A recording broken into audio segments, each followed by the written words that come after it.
बिस्मिल्लाहिर्रहमानिर्रहीम। अस्सलामु अलैकुम वरहमतुल्लाहि वबरकातुहू। डियर स्टूडेंट्स, आज के इस वीडियो लेक्चर के अंदर हम वेक्टर्स की टाइप को डिस्कस करने वाले हैं। वेक्टर्स के चैप्टर के अंदर हमने ऑलरेडी कुछ कॉन्सेप्ट डिस्कस कर रखे हैं, जो कि यूनिट वेक्टर्स, वेक्टर की एडिशन, वेक्टर की subtraction, rectangular components of vector, या आने वाली लेक्चर के अंदर हम देखेंगे। और इसके अलावा जो चीज़ें हमने इसमें डिस्कस की हैं वो है रेक्टेंगुलर कोऑर्डिनेट सिस्टम। वेक्टर और स्केलर के अंदर जो डिफरेंसेस हैं हमने उनको भी डिस्कस कर रखा है। अब हम कुछ इम्पॉर्टेंट काइंड्स वेक्टर की जो हैं उसको डिस्कस करने वाले हैं, और जो वक्तन फ़वक्तन हमें काम आएंगी और हम अपने सिलेबस में उनको बार बार जो है वो पढ़ रहे होंगे। तो आर्टिकल का नेम है जी काइंड्स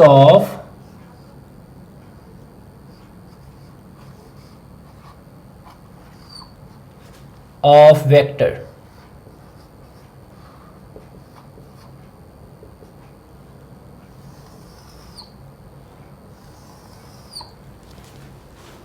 यहाँ पे मैं वो वेक्टर्स की काइंड को डिस्कस करूँगा जो फ्रीक्वेंटली आप यूज़ किया करेंगे।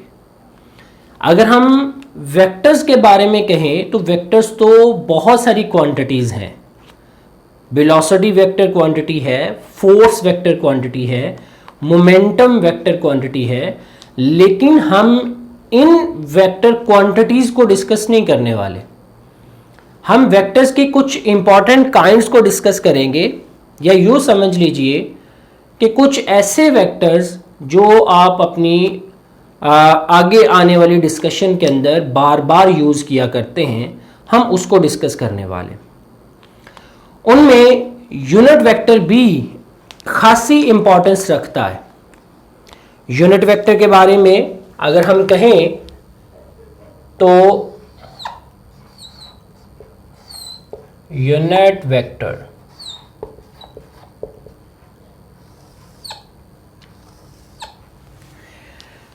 बेटे ये एक ऐसा वेक्टर है जो मैग्नीट्यूड के लिहाज से तो 1 है, डायमेंशन इसके पास नहीं होती, और अगर हम बात करें तो इसकी एक स्पेसिफिक डायरेक्शन होती है।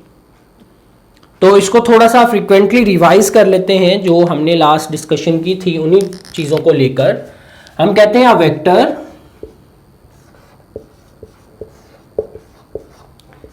That have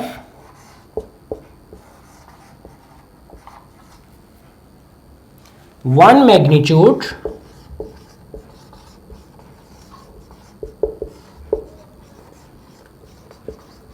and specific direction, ये इसकी फॉर्मल डेफिनेशन बनेगी। यूनिट वेक्टर हर एक वेक्टर का एक सिंगल पार्ट होता है जो सबसे छोटा होता है। मसलन मैं अगर आपको कहूं कि मेरे पास एक वेक्टर ए है,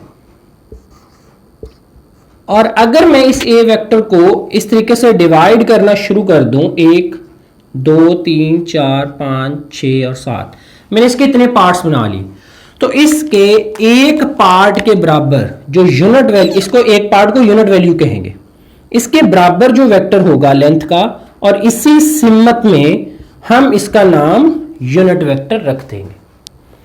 इस ए वेक्टर की जो मैग्नीट्यूड होगी उसको अगर मैं इस यूनिट वेक्टर से मल्टीप्लाई करूंगा तो मेरे पास ए वेक्टर हासिल हो जाएगा। मसलन इसकी वेक्टर की मैग्नीट्यूड है 7, मैं 7 को अगर ए यूनिट वेक्टर के साथ मल्टीप्लाई कर देता हूं तो मेरे पास ए वेक्टर आ जाएगा।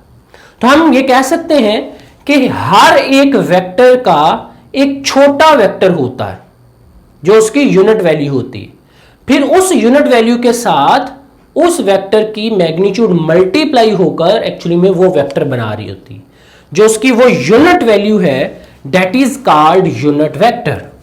और इसको लिखते हुए हम कह सकते हैं A vector is equal to A into A unit vector.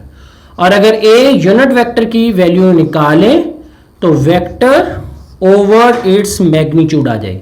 Magnitude को आप सिंपल लेटर से लिखते हैं या आप इसके ऊपर भी एरो डालकर इसमें बार का इस्तेमाल करते हैं, तो इस तरीके से आपकी मैग्नीट्यूड लिखी जाती है।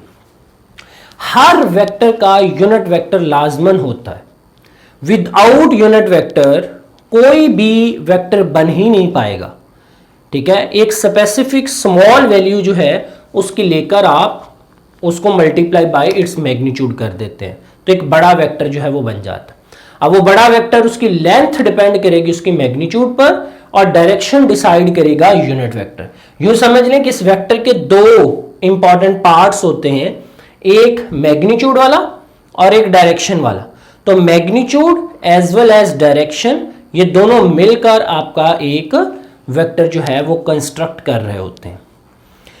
अब हम इसके सिंबल को याद रखने के लिए एक असूल बना लेते हैं कि फर्ज कीजिए बेटे कि हमारे पास हमारे घर के अंदर एक छोटा सा बच्चा है और उसकी पहली सालगिरह है, तो आप उसकी यूनिट यानी यूनिट वैल्यू को सेलिब्रेट करने वाले हैं।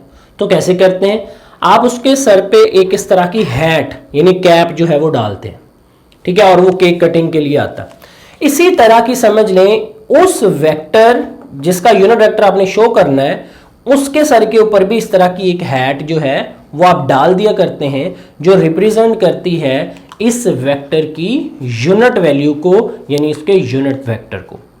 वेलोसिटी का यूनिट वेक्टर v हैट आ जाएगा, फोर्स का यूनिट वेक्टर f हैट आ जाएगा। जिस वेक्टर का भी यूनिट वेक्टर आप लिखना चाहते हैं तो ये उसका सिंबल होगा, इस तरीके से आप उसको लिख पाएंगे।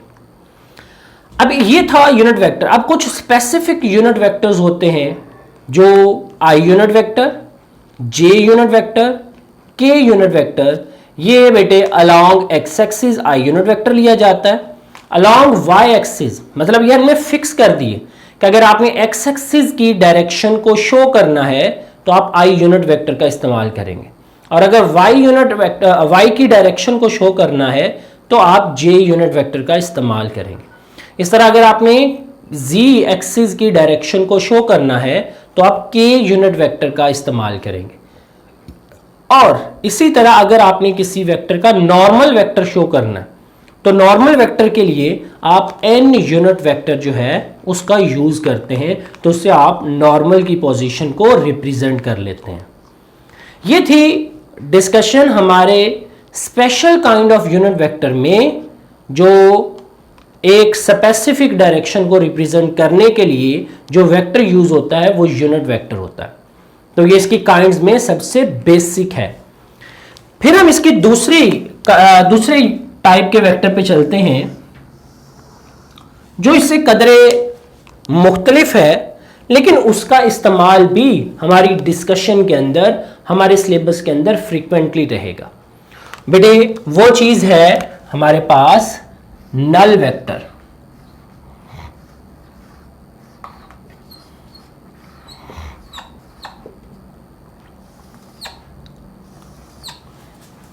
नल वेक्टर को भी मैं एक स्पेशल वेक्टर का नाम देता हूं, यानी इसका इस्तेमाल भी यूनिट वेक्टर की तरह बहुत सारी जगहों पे होता है। नल वेक्टर अपने अंदर बहुत सारी खसूसियात जो है वो रख रहा है। जैसे यूनिट वेक्टर के बारे में हम कहते हैं कि ये एक ऐसा वेक्टर है जिसकी मैग्नीट्यूड 1 और स्पेसिफिक डायरेक्शन है। इसी तरह नल वेक्टर भी अपनी डेफिनेशन के अंदर अपना एक खास मुकाम रखता है, और इसकी डेफिनेशन ये है कि नल वेक्टर एक ऐसा वेक्टर है जिसकी मैग्नीट्यूड 0 होगी, डायरेक्शन आर्बिट्रेरी होगी। तो ऐसे वेक्टर को नाम नल वेक्टर का देंगे, यानी यूनिट वेक्टर 1 मैग्नीट्यूड वाला और नल वेक्टर 0 मैग्नीट्यूड वाला यानी विदाउट मैग्नीट्यूड। यहां पे जरा गौर कीजिए कि हम कह सकते हैं कि ऐसे वेक्टर भी लाई करते हैं जिनकी मैग्नीट्यूड नहीं होती। वैसे तो डेफिनेशन करते हुए हम बात ये किया करते हैं, हम कहते हैं जी vectors is defined as the physical quantity that have magnitude and direction. लेकिन ऐसे वेक्टर्स भी पॉसिबल हैं जिनकी मैग्नीट्यूड नहीं होती, यानी विदाउट मैग्नीट्यूड वाले वेक्टर्स जो हैं वो भी पॉसिबल है। लेकिन एक बात पे गौर कीजिए, विदाउट डायरेक्शन कोई वेक्टर पॉसिबल नहीं है, कोई वेक्टर पॉसिबल नहीं। यूनिट वेक्टर भी है तो उसकी डायरेक्शन स्पेसिफिक है। नल वेक्टर है, इसकी डायरेक्शन आर्बिट्रेरी है। आर्बिट्रेरी डायरेक्शन का मतलब ये होता है कि डायरेक्शन तो होगी लेकिन हमें नहीं पता कि किस सिमत में होगी। ऐसे वेक्टर को हम नल वेक्टर बोलते हैं जिसकी डायरेक्शन का कोई अंदाजा ना हो। ठीक है, इस किस्म के वेक्टर्स को हम नल वेक्टर का नाम देते हैं। अब इसकी एक सिंपल सी एग्जांपल हम करते हैं। हमारे जहन में आता है कि ठीक है, यूनिट वेक्टर की वन मैग्नीट्यूड और डायरेक्शन खास मखसूस है। मसलन एक्स एक्सिस के अलोंग आई यूनिट वेक्टर की डायरेक्शन होगी मखसूस डायरेक्शन है। इस तरह वाई एक्सिस के अलोंग जे यूनिट वेक्टर की डायरेक्शन होगी मखसूस डायरेक्शन है, और जी एक्सिस के अलोंग के यूनिट वेक्टर की डायरेक्शन होगी, ये भी मखसूस डायरेक्शन है। लेकिन ऐसा वेक्टर कौन सा है जिसकी डायरेक्शन ही मखसूस नहीं है? तो ऐसे वेक्टर को नल वेक्टर बोलते हैं। हम ये नहीं कह सकते कि इसकी डायरेक्शन ही नहीं है, हम ये कहेंगे डायरेक्शन है लेकिन हमें उसकी डायरेक्शन का कोई पता नहीं है। यानी एक चीज होती है कि हमें एक चीज का पता ही नहीं है, एक चीज है कि वो मौजूद तो है लेकिन तब उसका पता नहीं। ये दो डिफरेंट बातें हैं। मसलन एक चीज की डायरेक्शन ही ना हो, वो फिर वेक्टर्स के अंदर डिस्कस नहीं होगी, उसको हम स्केलर का नाम ही देंगे। लेकिन एक चीज की डायरेक्शन हो लेकिन ये हमें यकीन हो कि उसकी डायरेक्शन होगी, लेकिन किस सिमत में होगी इसका कोई अंदाजा नहीं है, तो ऐसे वेक्टर को नल वेक्टर का बेटे नाम दिया करते हैं। अब सवाल ये है कि इसकी कोई एग्जाम्पल हमारी रियल लाइफ में क्या है। फर्ज करें आप एक बुलेट लेते हैं, गोली, उसको आप जलती हुई आग में फेंक देते हैं।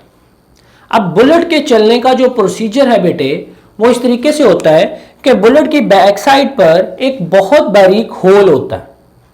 जैसे गन से वो फायर होती है तो एक्चुअली में वो यहां पे गन उसको हिट करती है, तो उस होल के जरिए एक स्पार्क ड्यू टू हिटिंग वो स्पार्क उस बुलेट के अंदर दाखिल हो जाता है।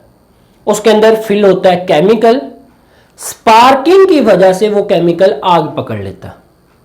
उस आग की वजह से इतनी ज्यादा उसमें गैस बनती है कि उस बुलेट को वेरी फास्टली मूव करवा देती है। यह है प्रिंसिपल किसी बुलेट के चलने का। लेकिन बुलेट विदाउट गन भी चल सकती है।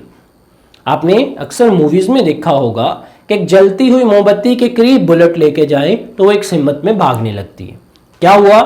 उस मोमबत्ती की हीट की वजह से उस केमिकल ने आग पकड़ी, वो गैस बनी और वो बुलेट एक डायरेक्शन में मूव करने लगी। फर्ज करें बेटे कि आप एक बुलेट उठाते हैं और उसको जलती हुई आग में फेंक देते हैं। क्या आप अंदाजा कर सकते हैं कि उसकी डायरेक्शन क्या होगी? हरगिज नहीं कर सकते।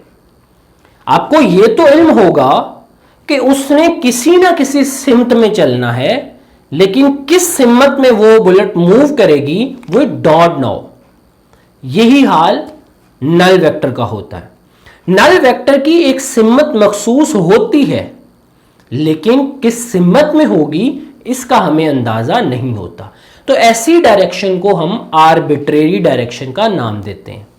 तो अब हम इसकी फॉर्मल डेफिनेशन लिखें तो हम कहते हैं a vector having zero magnitude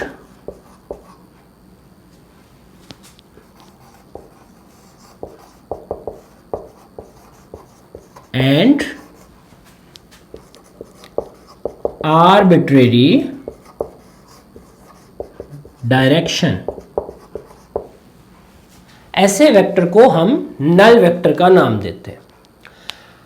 अब क्वेश्चन ये है कि ये नल वेक्टर रिप्रेजेंट कैसे किया जाएगा, किस तरह इसकी जो हम इसको डिनोट करेंगे। तो हम इसके लिए कहते हैं रिप्रेजेंटेशन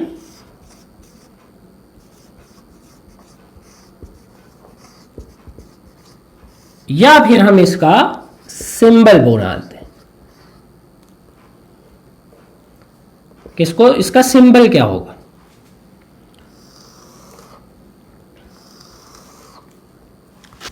बेटे नल वेक्टर को हम जीरो के ऊपर एरोहेड डालकर रिप्रेजेंट करेंगे। जीरो उसकी मैग्नीट्यूड और उसके ऊपर अगर वेक्टर होगा तो हम उसको एक डायरेक्शन, आर्बिट्रेरी डायरेक्शन उसकी समझेंगे और यही इसका सिंबल है, इसको रिप्रेजेंट करने का तरीका है। इट इज रिप्रेजेंटेड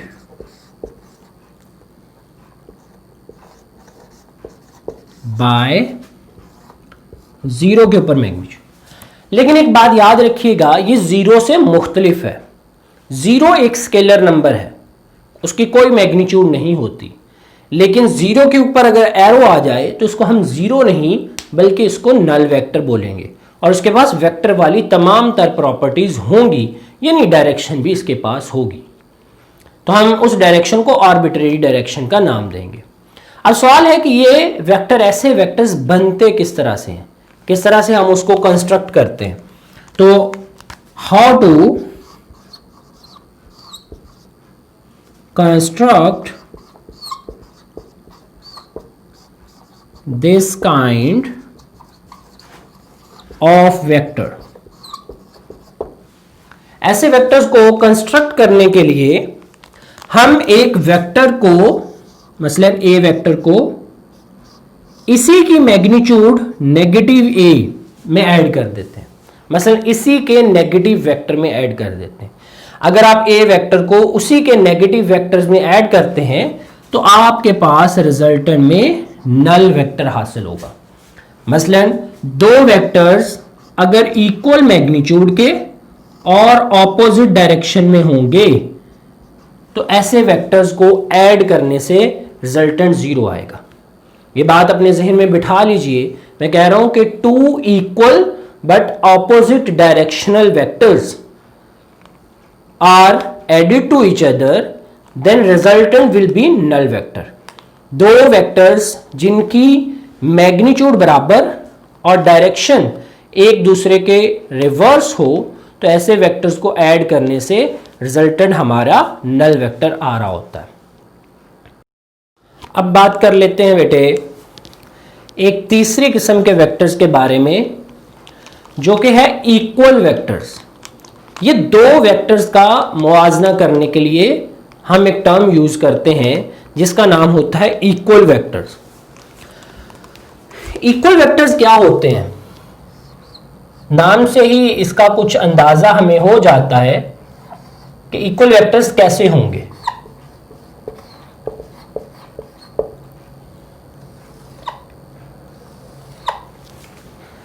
बच्चों, वेक्टर्स के पास दो चीजें जरूर होती हैं। पहली उसकी मैग्नीट्यूड और दूसरी उसकी डायरेक्शन। हम बात करते हुए एक तीसरी चीज को भूल रहे होते हैं, वो होती है उसकी डायमेंशन, यानी उसके यूनिट्स। वो भी बहुत इंपॉर्टेंट है। यानी एक्चुअली में वेक्टर्स के पास तीन चीजें होती हैं। वेक्टर फिजिकल क्वांटिटी के पास तीन चीजें होंगी। अगर आप यूनिट वेक्टर की बात करेंगे तो फिर हम डायमेंशन वाली टर्म को हटा देंगे, क्योंकि यूनिट वेक्टर्स के पास डायमेंशन नहीं होती। और अगर आप नल वेक्टर की बात करेंगे तो डायमेंशन के साथ साथ मैग्नीट्यूड को भी हटा देंगे, यानी उसके पास मैग्नीट्यूड जीरो होती है, डायमेंशन भी नहीं होती, डायरेक्शन जरूर होती है नल वेक्टर्स के पास। तो हम एक बड़ी वेक्टर्स की टर्म से ही दो छोटी टर्म्स बनाते हैं, यूनिट वेक्टर्स और नल वेक्टर। एक दफा डायमेंशन खत्म करके यूनिट वेक्टर बन गया विद वन मैग्नीट्यूड, और दूसरी दफा मैग्नीट्यूड भी जीरो कर दी, डायमेंशन भी खत्म कर दी, सिर्फ डायरेक्शन रहने दी, वो भी आर्बिट्रेरी, तो नल वेक्टर बन जाता। लेकिन अगर हम जनरल टर्म में बात करें तो वेक्टर तीन चीजें रखती है। वेक्टर्स के पास डायमेंशन होती है, वेक्टर्स के पास मैग्नीट्यूड होती है, और वेक्टर्स के पास डायरेक्शन होती है। डायरेक्शन और डायमेंशन में कभी भी अपने आप को कंफ्यूज नहीं करना। Dimension related to its unit, यानी फिजिकल क्वांटिटी के साथ रिलेट करती। जैसे मैस का यूनिट केजी है तो उसकी डायमेंशन एम होगी। इसी तरह वेलोसिटी का यूनिट मीटर पर सेकंड है, उसकी डायमेंशन LT-1 होगी। यूनिट से डायमेंशन निकलती है। और डायरेक्शन एक मखसूस सिमत को बोलते हैं। तो अब इक्वल वेक्टर्स किसको बोलेंगे? नाम से शो है कि ऐसे वेक्टर्स जिनकी ये तीन चीजें आपस में बराबर हों, यानी पहले की मैग्नीट्यूड दूसरे की मैग्नीट्यूड के बराबर हो, पहले की डायरेक्शन दूसरे की डायरेक्शन के बराबर हो, और पहले की डायमेंशन दूसरे की डायमेंशन के बराबर हो, तो हम उसको कंसिडर करते हैं इक्वल वेक्टर्स। लेकिन डेफिनेशन लिखते हुए हम ये मानते हैं कि मैग्नीट्यूड के साथ यूनिट तो लाजमी लिखा जाता है। तो हम मैग्नीट्यूड और डायरेक्शन का लफ्ज यूज करते हैं कि ऐसे वेक्टर्स जिनकी मैग्नीट्यूड और डायरेक्शन बराबर हों, जो कि डायमेंशन मैग्नीट्यूड के साथ ही काउंट की जाती है, तो ऐसे वेक्टर्स को इक्वल वेक्टर्स का नाम दिया जाता है। लेकिन ये डेफिनेशन कोई ज्यादा अच्छी नहीं है, इसलिए आपको ये तीनों लफ्ज बोलने होंगे कि ऐसे वेक्टर्स जिनकी मैग्नीट्यूड, डायमेंशन और डायरेक्शन बराबर हो, तो ऐसे वेक्टर्स को इक्वल वेक्टर्स का नाम देंगे। लेकिन अगर आप सिंपली कहेंगे कि ऐसे वेक्टर्स जिनकी मैग्नीट्यूड और डायरेक्शन बराबर हो, उसको इक्वल वेक्टर्स कहेंगे, तो यहां पे आपका एक नंबर कट सकता है। उसकी रीजन क्या है? उसकी रीजन यह है बेटे, फर्ज कर लें कि फोर्स की मैग्नीट्यूड और फोर्स की सिमत वेलोसिटी की मैग्नीट्यूड और वेलोसिटी की सिमत के बराबर है, एक ही सिमत में, तो इन दोनों वेक्टर्स को इक्वल वेक्टर्स नहीं कहा जा सकता, क्योंकि इनकी डायमेंशन डिफरेंट है। एक वेलोसिटी है, उसकी डायमेंशन और है, और एक फोर्स है तो उसकी डायमेंशन और होगी। तो इसलिए हमें तीनों चीजों को क्लियर करके इन इक्वल वेक्टर्स के बारे में बात करनी होती है। वेलोसिटी हमेशा वेलोसिटी के इक्वल आएगी, फोर्स हमेशा फोर्स के इक्वल आएगी। ठीक है, इस तरीके से हम अपनी बात को कंप्लीट कर सकेंगे। तो आइए इस चीज को लिखते हैं। तो हम कहते हैं कि two vectors having same magnitude, comma dimension and direction, then they said to be equal vectors. फिर हम उनको इक्वल वेक्टर्स का नाम देंगे। फर्ज करें कि हमारे पास एक वेक्टर ए है और दूसरा वेक्टर बी है। ये दोनों सेम सिमत में है, सेम लेंथ के हैं, और इनको हम कह सकते हैं ए इक्वल टू बी। एक चीज इसमें मैं और बोलता चलूं, वो है इनकी पोजीशन और इनका इनिशियल पॉइंट, वो कहीं पर भी हो सकता है। मसलन ए वेक्टर इधर है, बी वेक्टर आपका इधर भी हो सकता है, लेकिन सेम मैग्नीट्यूड का हो, सेम सिमत में हो, तो हम उसको भी इक्वल वेक्टर कंसिडर करेंगे। यानी ये मायने नहीं रखता कि वो दो वेक्टर्स कहां पे ड्रॉ, ए वेक्टर मेरे पास है, बी वेक्टर आपके पास है, तो ये दोनों सेम सिमत में सेम मैग्नीट्यूड के हैं, तो ये इक्वल वेक्टर्स कहलाएंगे regardless to their position and their initial point, कि कहां से वो स्टार्ट हो रहे हैं। ये मायने नहीं रखते। हाँ, डायरेक्शन और मैग्नीट्यूड जो है ये जरूर मायने रखती है कि किस सिमत में होंगे और कितनी मैग्नीट्यूड के होंगे, तो उनको हम इक्वल वेक्टर्स का नाम देंगे।